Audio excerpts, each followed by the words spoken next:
Good day and welcome to Predators Proclivity, where we look at the data from the season for the NHL Nashville Predators and make comments upon it.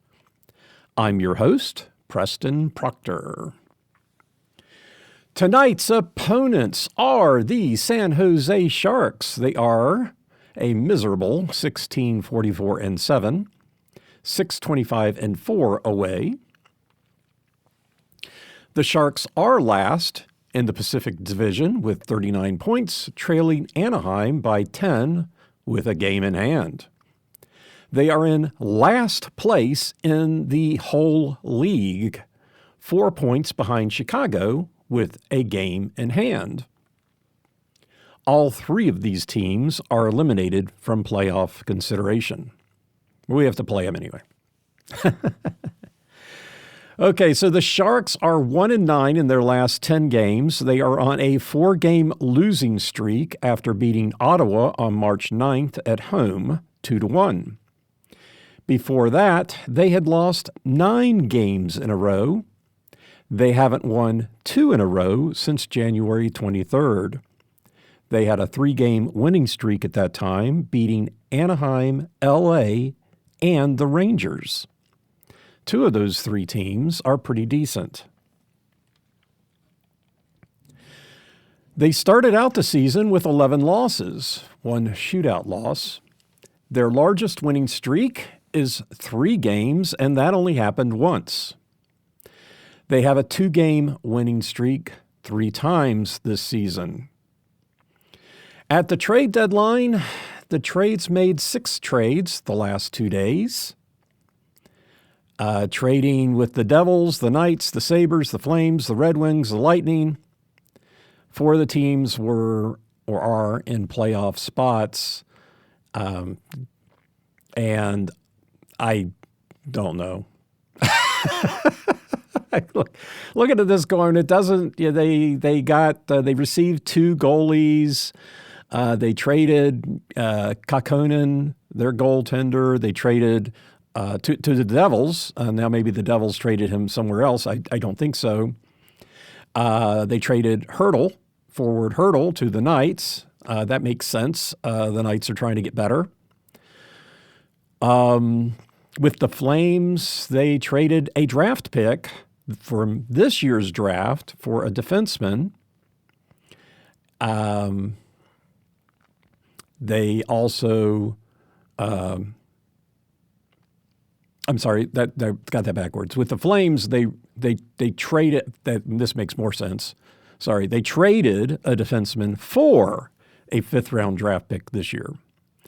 They received 2 draft picks for this year and 2 draft picks for next year, trading away 1 of their draft picks for this year and 2 for next year and 1 in 2027. I'm not exactly sure what they're doing over there in San Jose. It didn't look like they were real sellers. Obviously, they made a lot of trades. They got rid of some good players for the other teams.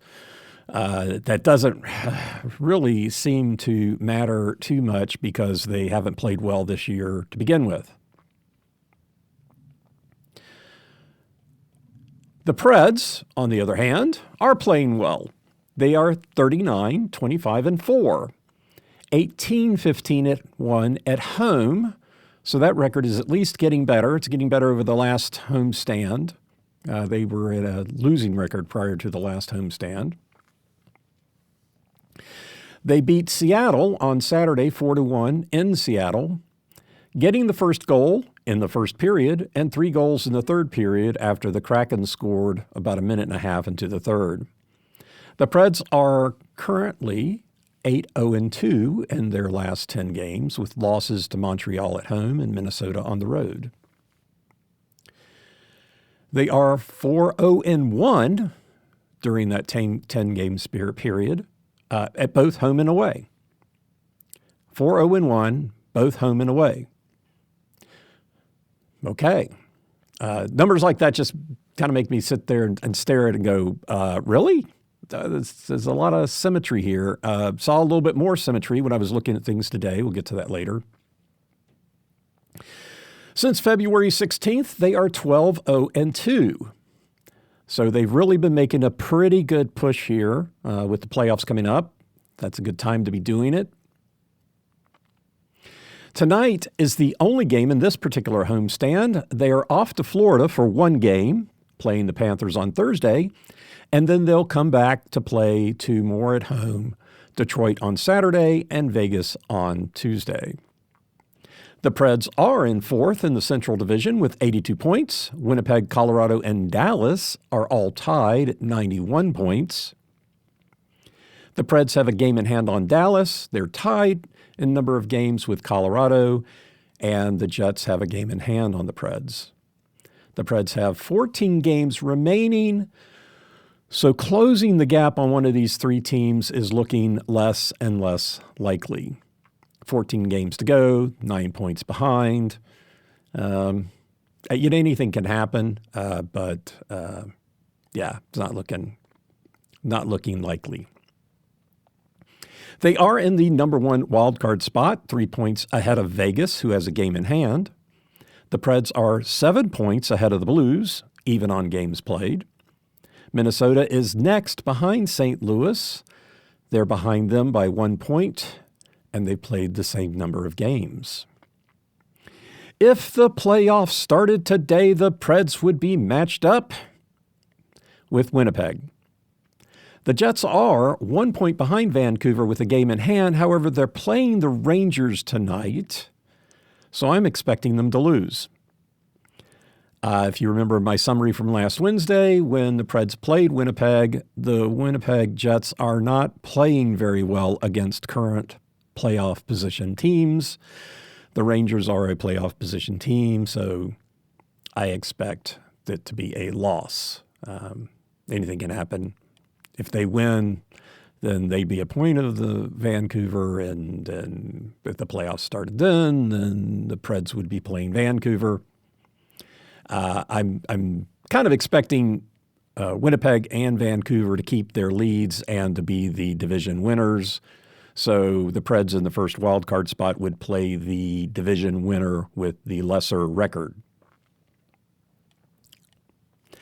The matchup tonight, the San Jose Sharks and the Nashville Predators. It is the second and final game between these two teams this year. The Preds won in San Jose in February. Shocker, given what I've been saying about San Jose's record. But the Preds did win 4-2, scoring a goal in the first and second, and then alternating goals with the Sharks, finishing it off with an empty netter with 12 seconds left. Frankly, I'm not exactly sure what to expect from San Jose tonight. A terrible season like this. I kind of feel they're kind of a deserving team. We have a little ditty that we play for San Jose. You can play a lot of golf in San Jose. You can play a lot of golf in San Jose. Not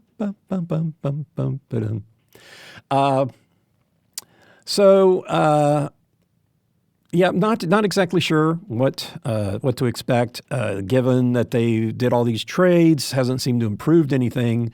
They did win the game right after the trade deadline. They've lost 3 in a row.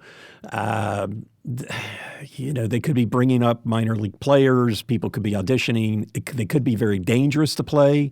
A team like this can be very dangerous to play at the end of the season because you don't know what you're going to get.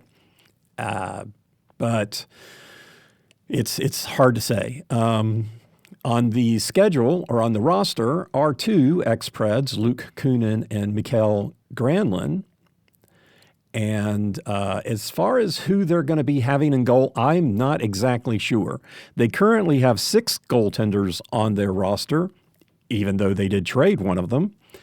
And over the last few games, they've played 4 different goaltenders. So it's hard to say who they're going to have in goal tonight. The Preds at home. The Preds at home have been playing well of late. They are 18-15-1. Their last home game was on March 7th against Buffalo, winning 4-2 with the Forsberg hat trick. The Preds scored first, won the first period 2-1, no goals in the second, won the third 3-1. Won the third period 2-1. At home, the Preds still have not lost the first period and won the game. That's still one of the most glaring stats when I look at all these numbers. It doesn't really seem, maybe it doesn't seem like it's all that interesting, but if they lose the first period at home, they don't win. Crazy. Their first period record at home is 15-8-11, and when they win, they're 11-0-7 in the first period, 4-8-4 when they lose the first period. If they win the first period, they're 11-3-1 at home. Losing the first, they're 0-8, 7-4 if they tie.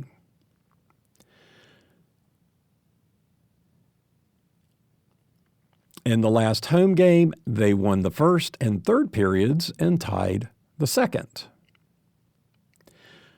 When they do that at home, they win the first, they are 11-4. And then if they win the first, tie the second, 6-1. So both of those are pretty good indicators. Winning the first, win the second. You know, if you win two periods, they usually win. So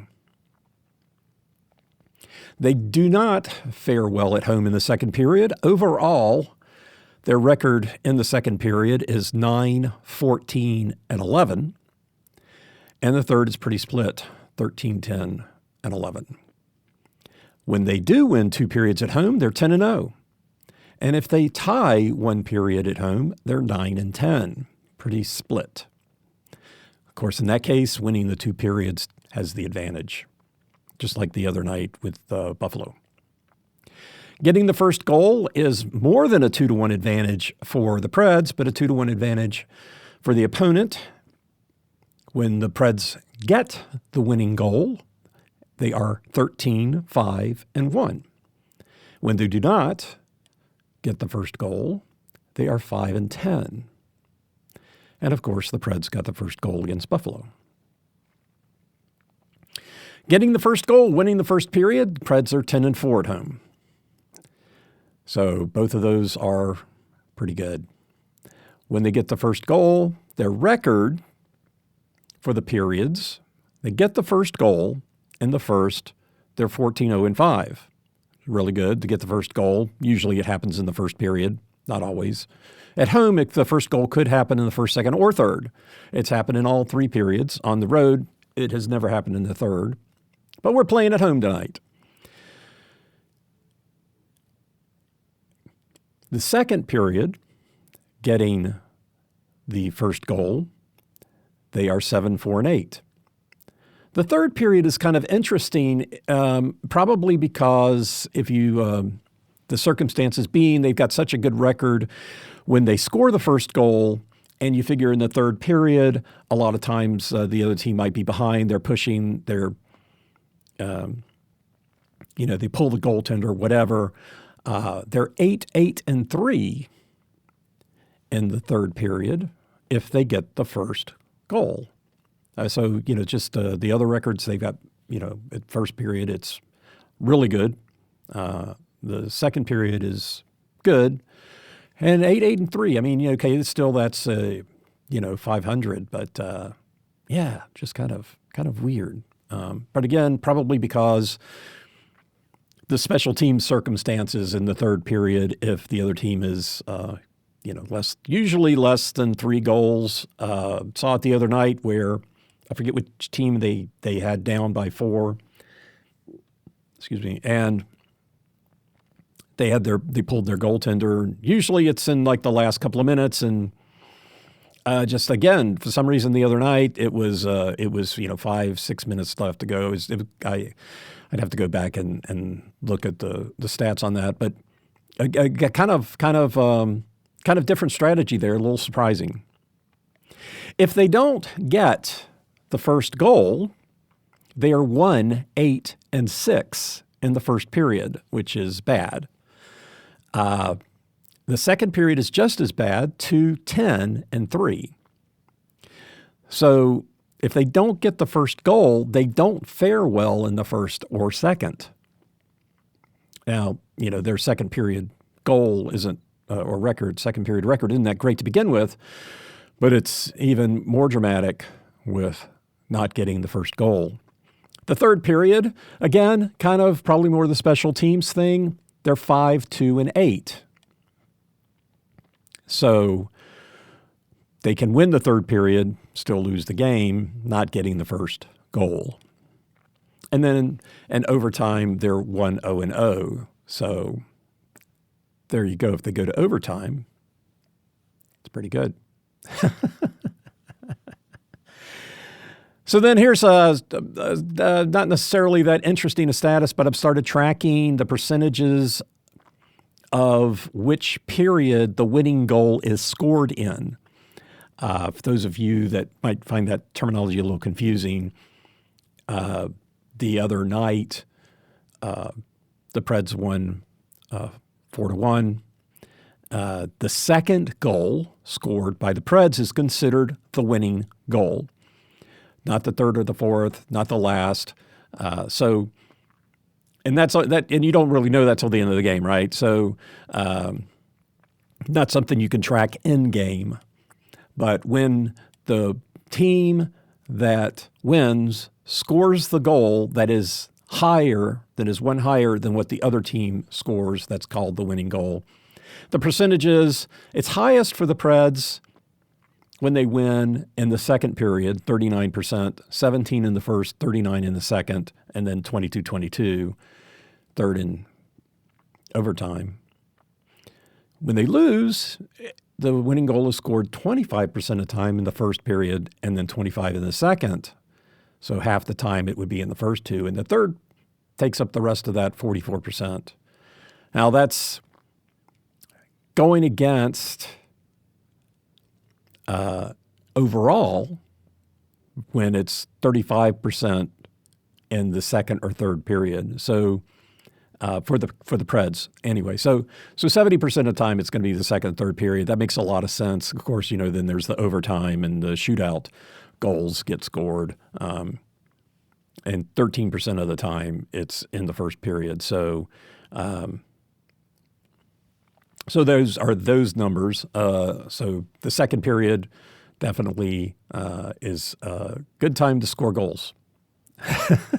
I need to look at that. I actually I need to take a look a little bit more about when the Preds win the second period and what their record is overall, just by in and of itself. Sorry, I haven't done that yet. Again, I'm still building out some of this data as it comes to me, as things are interesting happen in the different games. I think I'm going to have to go do that today because the Preds play so poorly in the second period at home. If they do win the second period, I'm really curious now what their record is. I bet it's pretty good because in general it's not. So on the road, they play much better in the second period. So anyway, that's the overall for tonight's game. Again, the Nashville Predators are playing the San Jose Sharks tonight at Bridgestone Arena here in Nashville for the Preds' one-game homestand. The last game of the season between these two teams. Hopefully, the Preds will get the win and get the first goal in the first period and win the game. And, hold on to that first wild card spot. It would be surprising for them to be able to make up the room on the gap on the probably Dallas, I think, looks like maybe going to wind up being a third-place team. I'm pretty sure it's not going to be Winnipeg. Either way, they're 9 points down on them. Winnipeg is playing the Rangers tonight, so I expect them to lose. Now they'll win just to prove me wrong, but you got to play the game, right? Anyway, That is it for today. Thanks for listening. I'm Preston Proctor, and you've been listening to Predators Proclivity.